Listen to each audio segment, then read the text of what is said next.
Hello friends, welcome to the MPTS academy. I hope आप सभी अच्छे होंगे, पढ़ाई कर रहे होंगे, घर पे सेफ होंगे।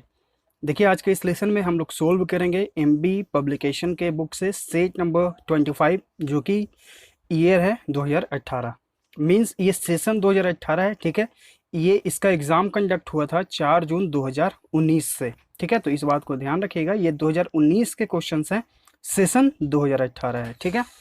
तो हम लोग इसके पहले भी और भी लेसन सोल्व कर चुके हैं। सीजीएल के सेट जो है हम लोग शुरू किए थे, यानी कि सेट नंबर 16 से हम लोगों ने शुरू किया है, और आज अभी हम लोग करेंगे सोल्व सेट नंबर 25, यानी कि 9 सेट्स अभी हो गए हैं। और भी जितने भी 2019 के क्वेश्चन जो होंगे, जैसे कि CHSL, CGL, CPO, MTS, stenographer, जितने भी क्वेश्चंस होंगे एमबी पब्लिकेशन के बुक में, ठीक है, हम लोग सारे क्वेश्चंस यहाँ पर सोल्व करेंगे।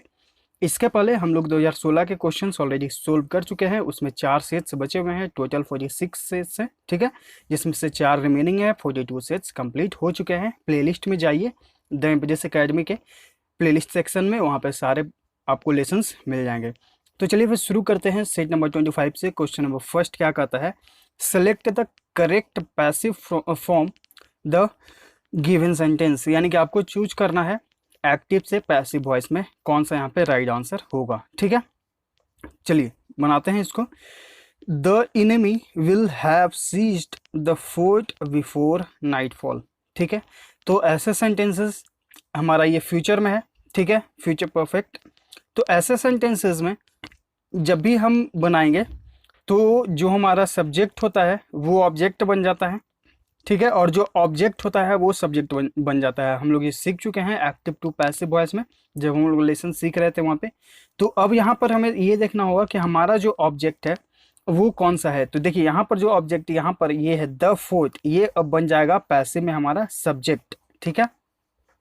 तो देखिए द फोर्ट, उसके बाद आपका यहाँ पे विल या शैल का यूज करना होगा। तो यहाँ पर हम लोग यूज करेंगे विल का, ठीक है, क्योंकि ही, शी, नेम, इट और जितने भी सिंगुलर नाउन्स होते हैं उनके साथ हम लोग यूज करते हैं विल का, ठीक है। तो द फोर्थ, उसके बाद आपको यूज करना है विल, उसके बाद आपको यूज करना है हैव। यहाँ पर आपको सब्जेक्ट ये नहीं देखना है कि सिंगुलर है या प्लूरल, सबके साथ आपको हैव का यूज करना होगा, ठीक है। उसके बाद आप यूज करेंगे बीन का, यानी कि सब्जेक्ट प्लस विल या shall plus have plus been, और फिर आपका वर्ब का थर्ड फॉर्म। हम लोग जानते हैं जब भी हम पैसिव वॉइस में चेंज करते हैं तो वर्ब का थर्ड फॉर्म यूज होता है। तो यहाँ पर देखिए जो आपका राइट आंसर होगा वो होगा आपका ऑप्शन सी। हम अपने ऑप्शंस को एलिमिनेट करते हैं। यहाँ देखिए उज का यूज हुआ है, ये एलिमिनेट हो जाएगा। यहाँ विल भी यूज हुआ है, ये भी एलिमिनेट हो जाएगा। यहाँ सिर्फ विल का यूज हुआ है। हम लोग क्या पढ़े हैं, subject plus will plus have plus win का यूज करना। तो ऑप्शन सी यहाँ पे राइट आंसर हो जाएगा। क्वेश्चन नंबर 2 पे आते हैं। यहाँ पे आपको सेंटेंस अरेंजमेंट करना है, ठीक है। तो यहाँ पर देखिए ऐसे सेंटेंसेस में हम लोग क्या सीखे हैं कि सबसे पहले अपने चारों ऑप्शंस को पढ़ते हैं, चारों सेंटेंसेस को पढ़ते हैं, उसके बाद देखते हैं कि हमारा मेन थीम इसमें से क्या बनेगा, आखिर जो सेंटेंसेस है वो किसके बारे में कह रहा है, ठीक है। तो आप देखेंगे कि इसमें इस चारों सेंटेंसेस में जो आपका हाईलाइटेड पॉइंट होगा वो होगा साउंड ऑफ द रेन, ठीक है, यानी कि ऑप्शन बी में जो है हमारा वो आपका हाईलाइटेड होगा साउंड ऑफ द रेन, ठीक है। और चूंकि यहाँ पर देख रहे हैं एट फर्स्ट का यूज हुआ, यानी कि सबसे पहले, ठीक है। तो एट फर्स्ट मतलब होता है सबसे पहले, तो आप इससे भी शुरू कर सकते हैं ऑटोमेटिकली, ठीक है। तो देखिए ऑप्शन ए और ऑप्शन सी तो आपका एलिमिनेट हो जाएगा। अब आते हैं बी, उसके बाद पढ़ेंगे तो आप आएंगे कि आपके जो इस सेंटेंस में बात हो रहा है वो देखिए, at first all seemed still outside the house except for the sound of the rain, ठीक है। उसके बाद आते हैं but then footsteps approach the house and a stranger emerged out of the darkness. देखिए पहले सेंटेंस का अर्थ क्या हुआ कि देखिए सिर्फ और सिर्फ जो है बारिश की जो साउंड होती है वो चारों तरफ थी, ठीक है, लेकिन उसके बाद क्या हुआ कि एक फुट स्टेप यानी कि पैरों की आवाज आई, चलने की आवाज आई, और जो कि एक स्ट्रेंजर का था, ठीक है। स्ट्रेंजर जो है एक अजनबी जो है डार्कनेस में यानी कि अंधेरे में आया, यानी कि सबसे पहले तो है बारिश की आवाज आई, उसके बाद कोई दूसरा व्यक्ति वहां पर आया, ठीक है। तो यहाँ पर जो है आपका राइट आंसर ऑप्शन डी हो जाएगा। तो आप जितना इस पर प्रैक्टिस करिएगा सेंटेंस अरेंजमेंट में उतना आपके लिए बेटर होगा, क्योंकि सीजीएल मेंस में आपको 20 क्वेश्चंस होते हैं। तो आप जितना बेहतर इसे बनाने की कोशिश करिएगा उतना आपको जो है फायदा होगा। एसएससी सीजीएल मींस 20 क्वेश्चंस के वहां पर आपके क्वेश्चंस आएंगे, ठीक है। चलिए आते हैं क्वेश्चन नंबर 3 पे। तो क्वेश्चंस को आप खुद से पॉज करके लेसन को जो है, इन जो PQRS के जो क्वेश्चंस होते हैं, पॉज करके खुद से पहले एक बार अटेम्प्ट करके देखिएगा, उसके बाद तो फिर हम आपको यहाँ पर राइट आंसर बताते ही हैं और इसका तरीका भी। क्वेश्चन नंबर 3 आपको है, देखिए यहाँ पे बताना है आपको एंटोनिम यानी कि विपरीतार्थक शब्द। नोटोरियस मतलब क्या होता है? कुख्यात, यानी कि बुरे कामों में जो विख्यात होता है उसे बोला जाता है कुख्यात। ठीक है, अब यहाँ पर देखिए ऑप्शंस हैं। ऑप्शन ए आपका है फेमस। फेमस होता है प्रसिद्ध, जो अच्छे कामों से होते हैं। तो राइट आंसर यहाँ पे ऑप्शन ए है। एक बुरे कामों से जो है फेमस है और एक अच्छे काम से फेमस है। ठीक है, तो यहाँ पर राइट आंसर ऑप्शन ए हो गया। बाकी ऑप्शंस देख लेते हैं। VCS यानी कि पापी, दोषी। ठीक है, इनफेमस यानी कि कुख्यात, ये देखिए इसका सिनोनिम हो गया, जबकि हमें बताना क्या है? एंटोनिम। ठीक है, ऑप्शन डी आपका है डिसग्रेसफुल यानी कि अपमानजनक या फिर शर्मनाक। क्वेश्चन नंबर 4, यहाँ पे आपको करेक्टली स्पेल्ड वर्ड चूज करना है। तो देखिए मेंटेनेंस है, तो मेंटेनेंस का जो करेक्टली स्पेल्ड वर्ड है वो है MEAINTENANCE। ठीक है, मेंटेनेंस। ठीक है, तो यहाँ पर देखिए आपका जो राइट आंसर है वो है आपका ऑप्शन ए, मेंटेनेंस। ठीक है, क्वेश्चन नंबर 5, यहाँ पे आपको आना है अपने अंडरलाइन सेक्शन को इम्प्रूव करना है। ठीक है, through many European traders visit Puducherry in the 16th century onwards। ठीक है, what remains today is a relic of its French past। तो यहाँ पर देखिए रेलिक एक वर्ड है, आपके लिए इंपॉर्टेंट है, इसको आपको कमेंट करके बताना है कि इसका अर्थ क्या होता है। हम ऑलरेडी आपको बता चुके हैं, तो अगर आपको याद है तो आपको कमेंट करना है। ठीक है, यहाँ पर देखिए अब हम लोग समझते हैं आगे। Many European traders visit Puducherry in the 16th century onwards। Onwards मतलब क्या होता है? बाद में। ऑनवर्ड्स मतलब क्या होता है? के बाद। ठीक है, यानी कि 16th सेंचुरी के बाद जो है वहाँ पे बहुत सारे यूरोपियन ट्रेजर्स जो हैं वो विजिट किए पुडुचेरी में। यानी कि हमारा जो सेंटेंस कह रहा है वो अपने पास्ट सेंस में कह रहा है, क्योंकि वो जो है 16वीं शताब्दी के बाद आए। ठीक है, यानी कि ये जो बात हो रहा है वो अपने आपके पास्ट सेंस में बात हो रहा है। ठीक है, इसलिए जो है हम लोग यहाँ पर विजिट की जगह क्या करेंगे? विजिटेड का यूज करेंगे, यानी कि V2 फॉर्म में। ठीक है, और यहाँ पर एक चीज आपको और ध्यान देना है कि विजिट जो है इसके साथ आप फ्रॉम का यूज करें, यानी कि visit Puducherry from the 16th century onwards. ठीक है, तो यहाँ पर जो है राइट आंसर जो है क्या हो जाएगा आपका? Option C. ठीक है, traders visited Puducherry from the 16th century onwards, यानी कि 16वीं शताब्दी के बाद जो है पुडुचेरी में बहुत सारे यूरोपियन ट्रेडर्स जो हैं वो विजिट किए, और उसी का जो है आज एक रेलिक बनता है फ्रेंच पास्ट में। ठीक है, तो रेलिक का आपको अर्थ बताना अगर आपको याद है, इससे आपका टेस्ट भी होगा कि आपको याद रहता है या नहीं। क्वेश्चन नंबर 6 में आते हैं, यहाँ पे आपको बताना है एंटोनिम। एंटोनिम किसका बताना है? सैक्रेड का। इसका मतलब क्या होता है? सैक्रेड मतलब होता है धार्मिक। ठीक है, अब इसका एंटोनिम बताना है, यानी कि विपरीत। ऑप्शन देख लेते हैं। परपेचुअल यानी कि लगातार, पायस यानी कि धार्मिक, तो ये इसका देखिए सिनोनिम हो गया, बताना है हमें एंटोनिम। प्रोफेन मतलब क्या होता है? अपवित्र। तो राइट आंसर यहाँ पे ऑप्शन सी हो जाएगा। एक चीज धार्मिक है और एक चीज अधार्मिक यानी कि अपवित्र, तो राइट आंसर यहाँ पे ऑप्शन सी। ऑप्शन डी क्या होता है? प्रोफाउंड। इसका भी हम अर्थ बता चुके हैं, प्रोफाउंड मतलब होता है गहन, गंभीर। ठीक है, राइट आंसर ऑप्शन सी है। क्वेश्चन नंबर 7, यहाँ पे आपको बताना है आइटम का अर्थ। इट इज अनफॉर्चुनेट यानी कि यह दुर्भाग्यपूर्ण है, that most people in the country, यानी कि लगभग जो हमारे देश में बहुत सारे लोग हैं, are still living from hand to mouth. तो हैंड टू माउथ मतलब क्या होता है? हैंड टू माउथ मतलब होता है कि to have just enough money to live and nothing to save. यानी कि देखिए एक मतलब कि बहुत सारे लोगों के पास जो है ऐसे हैं, ऐसे व्यक्ति हैं जो उतना ही कमाते हैं जितना कि उनको ज़रूरत है, वो उनसे सेव नहीं कर पाते हैं, मतलब कि अपने पैसों को सेव नहीं कर पाते हैं, मतलब कि वो बस अपना रहन सहन गुजारा कर पाते हैं, उतना ही वो कमाते हैं। ठीक है, तो यहाँ पर जो है राइट आंसर ऑप्शन ए हो जाएगा। Living from hand to mouth मतलब क्या हो गया? Consuming daily what little is earned, यानी कि वो जितना कमा सकते हैं बस उतना ही कमाते हैं अपने रहन सहन के लिए, उससे ज़्यादा नहीं। ठीक है, क्वेश्चन नंबर 8, यहाँ पे आपको बताना है अपने आइटम का अर्थ। The loyal watchman was cut to the quick when he was accused of theft. यहाँ पर देखिए कट टू द क्विक हो गया आपका अंडरलाइन सेक्शन, यानी कि यही आपका आइटम है, इसका अर्थ बताना है। तो इसका मतलब क्या होता है? इसका मतलब होता है इंजर्ड इमोशनली। ठीक है, किसी को जो है इमोशनली इंजर्ड करना, हर्ट करना किसी को, ठीक है। तो यहाँ पर देखिए आपका जो ऑप्शंस हैं, इम्प्रिजेंट यानी कि जेल में डाल देना, सिवियरली पनिश्ड यानी कि कठोरता से किसी को सजा देना, हर्ट इंटेंसली यानी कि किसी को तीव्र मतलब कि आघात पहुंचाना, चोट पहुंचाना। तो यहाँ पर जो है आपका राइट आंसर ऑप्शन सी हो जाएगा, डिसमिस्ड यानी कि खारिज करना, ठीक है।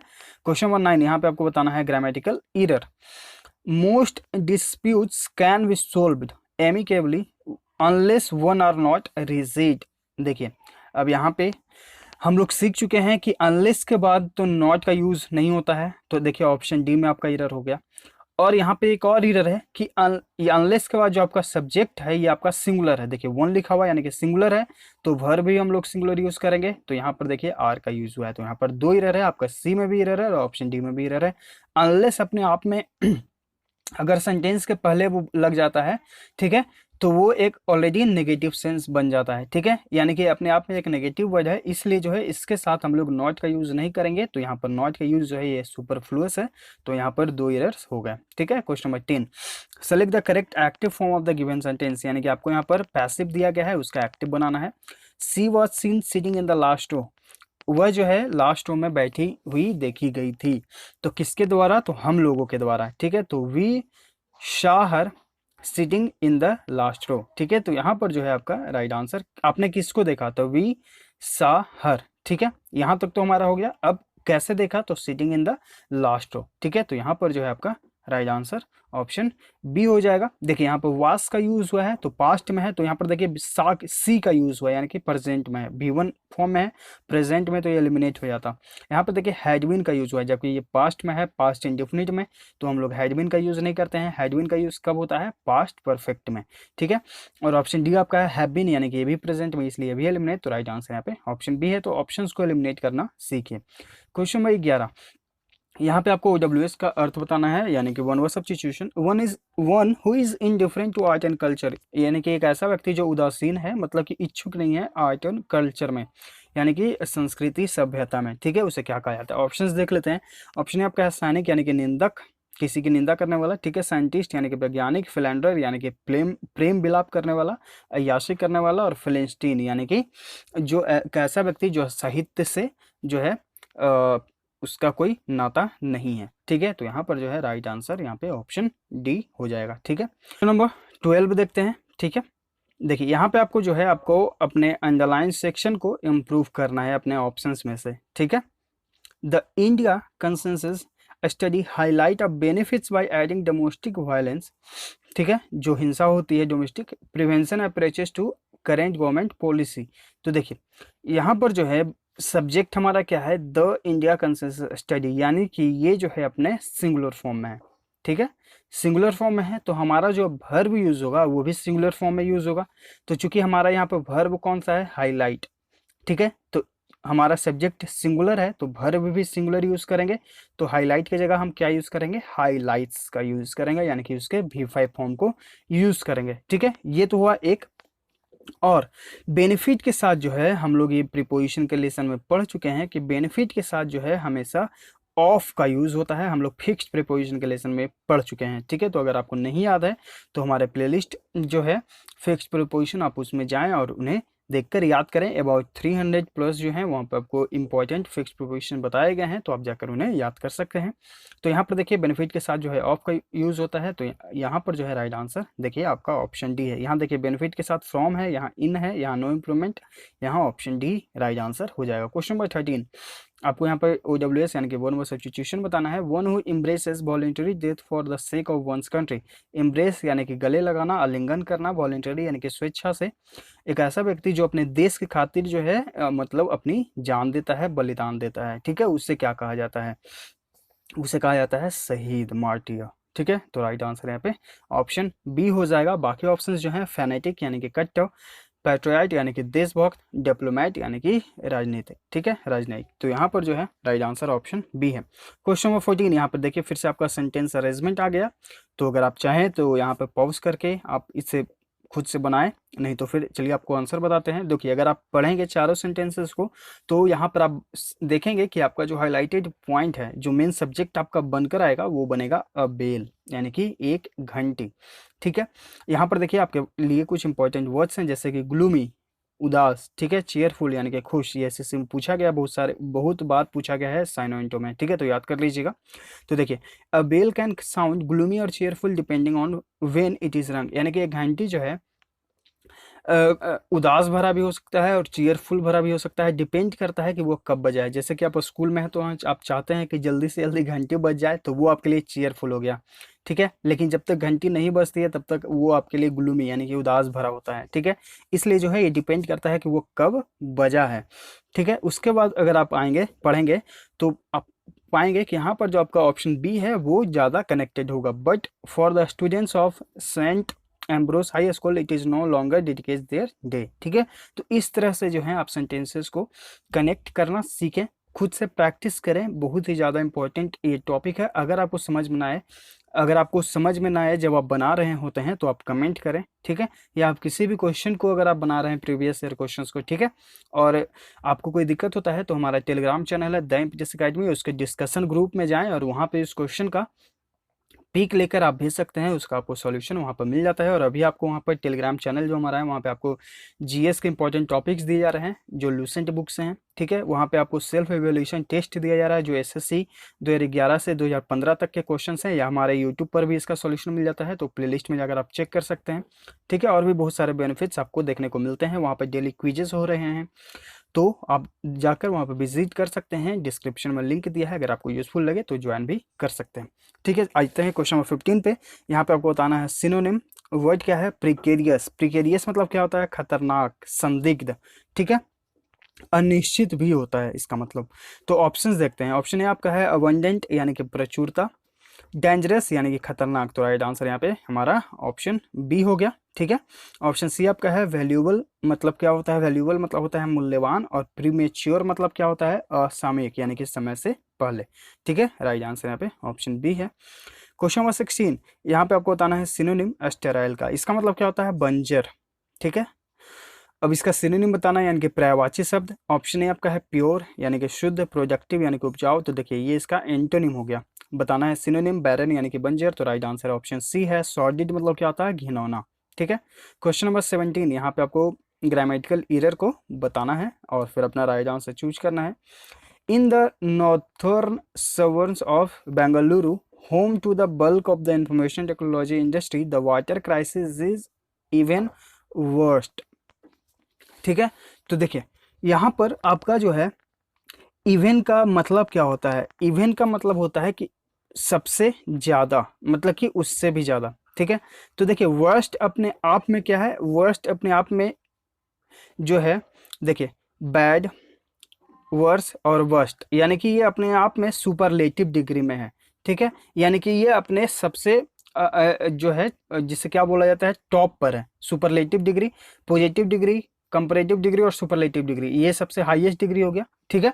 तो अगर ये अपने आप में ही सबसे ऊपर फॉर्म में है तो इसके पहले हम जो है उससे और जो है इंटेंसिफाई क्यों करेंगे, यानी कि उसमें और क्यों जोड़ेंगे, ठीक है। जैसे कि आग लगा हुआ है, मान लीजिए आग लगा हुआ है, ऑलरेडी इसमें आग लगा हुआ है, बहुत बहुत ज़्यादा, मतलब कि आग एकदम धधक रहा है, तो हम इसमें और आग लगाने की क्यों कोशिश करेंगे, ठीक है। ये तो ऑलरेडी आग लगा हुआ है, ठीक है, और इस पर खाना बन रहा है बहुत ही ज़्यादा।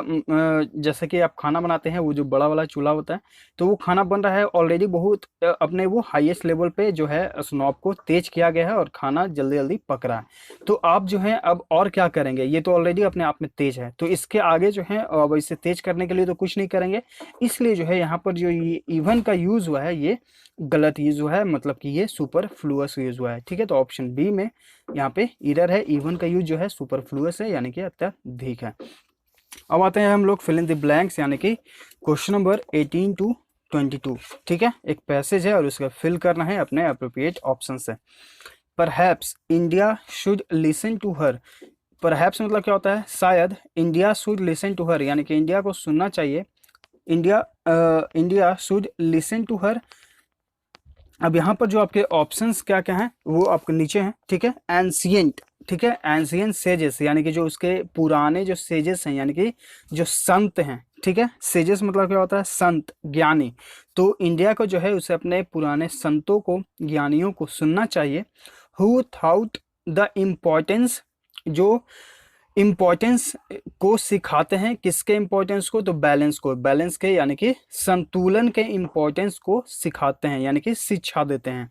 ठीक है, तो यहाँ पर क्या हो गया कि शायद जो है इंडिया को सुननी चाहिए उसके जो ज्ञानी लोग हैं, जो संत लोग हैं, जो हमें सिखाते हैं बैलेंस के, संतुलन के महत्व को। ठीक है, दिस मीन्स यानी कि इसका अर्थ ये है we should be careful not to take anything too far, यानी कि हमें यह देखना चाहिए, हमें इसके लिए केयरफुल होना चाहिए, सतर्क होना चाहिए, ध्यान देना चाहिए कि हमें ज़्यादा दूर किसी भी चीज़ में नहीं जाना चाहिए या नहीं लेके जाना चाहिए।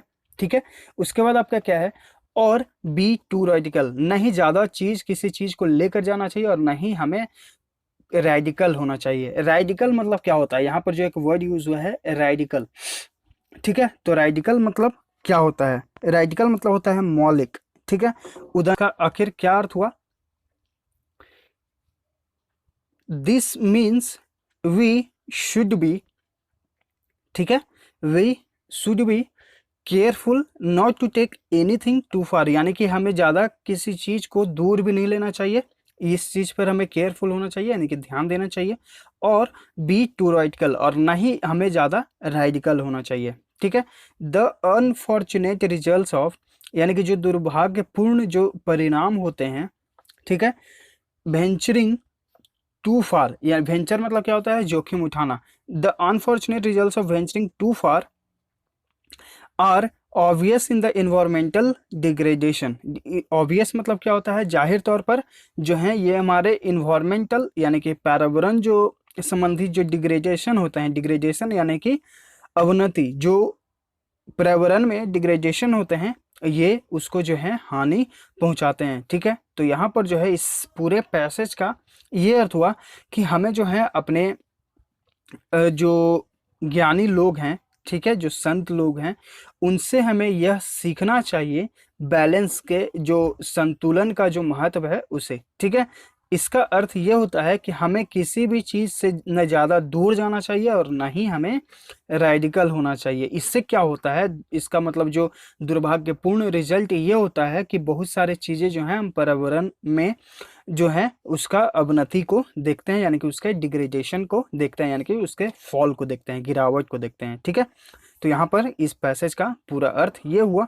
बाकी यहाँ पर देखते हैं एक ऑप्शंस जो हैं आपके लिए, एक्सटिंक्ट मतलब क्या हो गया, विलुप्त हो जाना। ठीक है, वेंचरिंग यानी कि जोखिम में डाल देना, पायनियर मतलब क्या होता है, अग्रणी यानी कि आगे का, क्लाइम यानी कि चढ़ना, रिस्क यानी कि खतरे में डालना। ठीक है, तो यहाँ पर जो है आपका ये हुआ पूरे पैसेज का अर्थ। देखते हैं क्वेश्चन नंबर 23 में select the correctly spelled word, यहाँ पर करेक्टली स्पेल्ड वर्ड आपको चूज करना है। तो देखिए यहाँ पर जो राइट आंसर है वो है आपका ऑप्शन है एडोलेसेंस। इसका मतलब क्या होता है, किशोरावस्था। क्या होता है, किशोरावस्था। ठीक है, तो ऑप्शन है आपका यहाँ पे राइट आंसर है।